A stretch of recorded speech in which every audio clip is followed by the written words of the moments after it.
안녕하세요. 벌써 2월이 되었는데요. 추위가 조금 많이 가신 것 같기도 하고, 빠른 브랜드는 새로운 시즌에 룩북을 출시하거나 프리뷰 행사를 열고 있는데요. 그래서 오늘은 평소와는 조금 다른 영상을 준비해 봤습니다. 제가 평소에 어떤 과정으로 옷을 사는지에 대한 이야기입니다. 정해진 예산 안에서 만족도 100%의 쇼핑을 하기 위해서 항상 계획을 세우고 있습니다. 새로운 시즌이 시작되기 전에 미리미리 준비를 다 해두고 고민을 한 뒤에 구매해야 그나마 100%에 가까운 쇼핑을 할 수 있는데요. 물론 이렇게 준비를 하더라도 찜해놨던 아이템이 품절되거나 또 너무 예쁜 콜라보 아이템들이 나오면 당연히 계획은 흐트러질 수밖에 없습니다. 그렇기 때문에 계획을 더 잘 세워야 그나마 좀 만족스러운 쇼핑들을 할 수 있는 것 같아요. 다른 영상들보다는 볼 게 없을 수도 있지만 제 나름의 경험을 담은 이야기니까 시청해 주신 뒤에 여러분의 경험을 댓글로 공유하면 더 좋은 콘텐츠가 될 것 같습니다. 그럼 바로 시작해 보겠습니다. 제가 시즌을 준비하면서 가장 먼저 하는 행동은 바로 옷장 열기인데요. 이미 우리는 그동안 정말 많은 옷들을 구매해 왔고 우리 옷장 속에는 그 수많은 옷들이 있습니다. 그 중에는 몇 날 며칠을 우리가 즐겨 입었던 옷들도 있을 것이고, 막상 사고 보니까 자주 손이 가지 않아서 그대로 모셔진 옷들도 있을 겁니다. 저는 이것들을 한 자리에 다 꺼내두고 평소라면 시도해보지 못했을 다양한 조합들로 옷을 입어보면서 새로운 시도들을 해보는데요. 이러다 보면 의외로 만족스러운 조합들을 많이 발견해서 지금 당장 쇼핑을 해야 될 필요성을 믿게 됩니다. 가을에 얼마 입지 못했던 아우터가 이제 날이 슬슬 풀리면서 조금씩 걸칠 수 있게 되고, 작년 여름에 입었던 반팔은 이번 겨울에 구매했던 터틀넥 위에 레이어드해서 입고 있습니다. 저는 이 과정이 지난 후에 잠시 핸드폰을 꺼내서 편집샵을 들어갑니다. 사실 목적은 편집샵이나 브랜드에서 옷을 사려는 것이 아닌데요. 바로 작년에 출시됐던 룩북들을 탐방하는 시간입니다.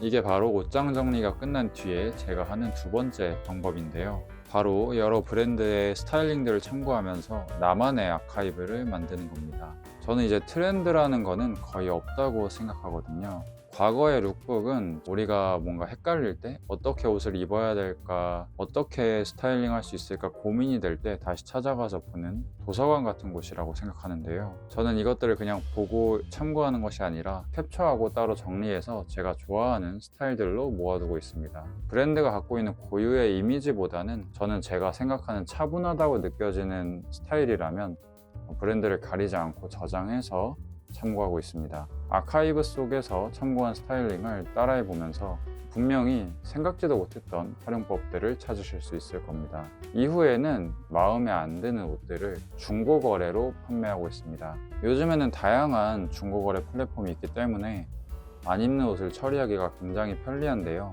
저도 크게 세 가지 플랫폼을 통해서 안 입는 제품들을 판매하고 이를 또 수익을 얻고 있습니다. 또 팔기만 하는 것이 아니라 이렇게 판매한 수익으로 중고 제품을 구매하기도 하는데요. 저는 온라인 플랫폼뿐만 아니라 오프라인 스토어에 가서 직접 입어보고 또 구매하고 있습니다. 저는 마인 아카이브라는 신사동의 빈티지 샵에 가서 이 가디건을 구매했는데, 마르지엘라의 가디건인데도 국내 디자이너 브랜드들과 비슷한 가격대를 주고 이 가디건을 구매했습니다. 중고 제품이지만 겉으로 봤을 때에는 그 티가 잘 나지 않는 거의 새 제품과 같은 컨디션의 중고 제품이었는데요. 빈티지 샵이나 중고 매물들을 찾다 보면 본인의 스타일에 맞는, 본인의 안목으로 마음에 드는 옷들을 충분히 발견하실 수 있을 겁니다. 저는 보통 이 과정들을 거친 후에야 새로운 시즌에 옷을 구매하는 편인데요. 이번에는 브랜드의 새로운 시즌의 룩북을 살펴보겠습니다. 새 시즌 룩북에서는 스타일링을 보기보다는 이제 아이템 하나하나를 살펴보는 편입니다.